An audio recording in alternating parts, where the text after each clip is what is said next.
नमस्कार दोस्तों, आप सभी लोगों का मेरे YouTube चैनल पर बहुत बहुत स्वागत है।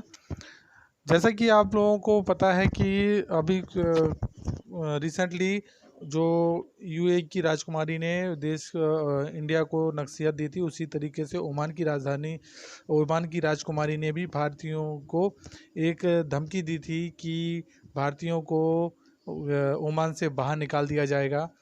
तो उसी के उपलक्ष्य में अभी ओमान की राजकुमारी का जो ट्वीट था उस पर अब सामने आ रही हैं कुछ बातें, उनके ऊपर हम आज चर्चा करेंगे। जैसा कि आप सभी लोगों को मालूम है, ओमान की राजकुमारी के नाम से एक फर्जी ट्विटर अकाउंट से किए गए एक ट्वीट में बुधवार को कहा गया को वहां काम कर रहे 10 लाख भारतीयों को बाहर निकालने की धमकी दी गई थी। ओमान की जिस राजकुमारी सैयदा मोना बित फहद अल सैद के नाम से ये जो फर्जी ट्वीट किया गया था, अब उन्होंने खुद इसकी असलियत बताई है। ओमान की राजकुमारी ने बयान जारी कर कहा है कि देश से भारतीयों को बाहर निकालने वाले ट्वीट से उनका कोई संबंध नहीं है। दरअसल पाकिस्तान के एक ट्विटर अकाउंट ने अपना नाम बदलकर ओमानी राजकुमारी के नाम पर कर दिया था। उसके बाद इस फर्जी अकाउंट से ट्वीट किया गया कि अगर भारत सरकार मुसलमानों का उत्पीड़न नहीं रोकती है तो ओमान में काम कर रहे भारतीयों को बाहर निकाल दिया जाएगा। एक अन्य ट्विटर यूज़र ने सऊदी की राजकुमारी बनकर बिल्कुल ऐसा ही ट्वीट किया। ये ट्विटर अकाउंट वेरीफाई भी नहीं थे। ओमान की राजकुमारी सैयद मोना सुल्तान काबूस यूनिवर्सिटी में इंटरनेशनल कोऑपरेटिव की वाइस चांसलर हैं।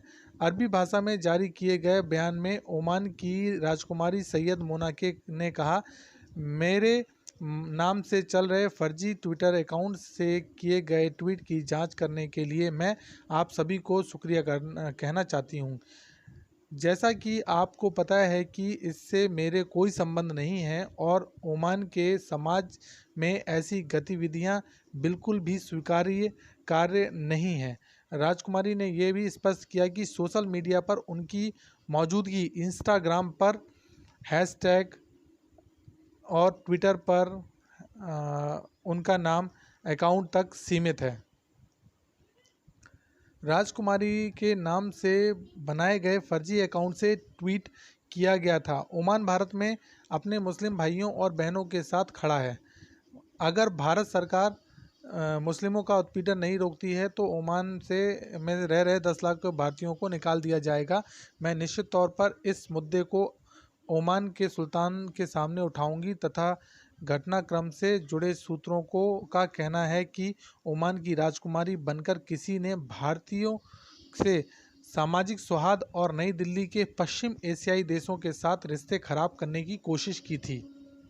पाकिस्तान के जाने माने पत्रकार हामिद मीर ने भी इस ट्विटर को सच मानकर रीट्वीट कर दिया था और मोदी सरकार पर निशाना साधा था। हामिद मीर ने लिखा, भारतीय प्रधानमंत्री नरेंद्र मोदी उन भारतीयों के लिए समस्या खड़ी कर रहे हैं जो दूसरे देशों में काम कर रहे हैं। ओमान की राजकुमारी के ट्वीट से साफ है कि नरेंद्र मोदी की मुस्लिम विरोधी नीतियों के खिलाफ गुस्सा बढ़ रहा है।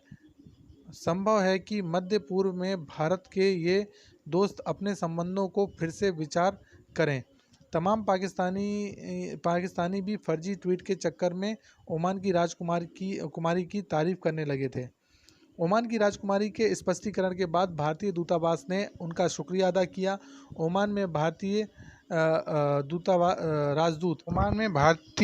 राजदूत मुनु मेवान ने कहा कि भारत ओमान के साथ अपने दोस्ताना संबंध की कदर करता है और दो देशों के रिश्तों को मजबूत करने के लिए यहां के लोगों और सरकार के साथ काम करना जारी रखेगा। ओमान में भारतीय दूतावास ने वहां रह रहे भारतीयों को सोशल मीडिया पर गलत मंशा से फैलाई जा रही फेक न्यूज़ से सावधान रहने की अपील भी की है। दूतावास ने कहा है, इस चुनौतीपूर्ण वक्त में कोरोना वायरस की लड़ाई में एकजुटता दिखाना ज़रूरी है और हमें अपना पूरा ध्यान ध्यान इसी पर लगाना होगा।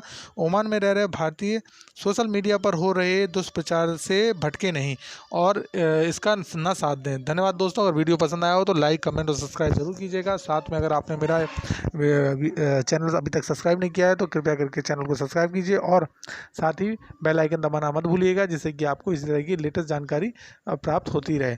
और साथ ही साथ इसको शेयर करना मत भूलिएगा। धन्यवाद।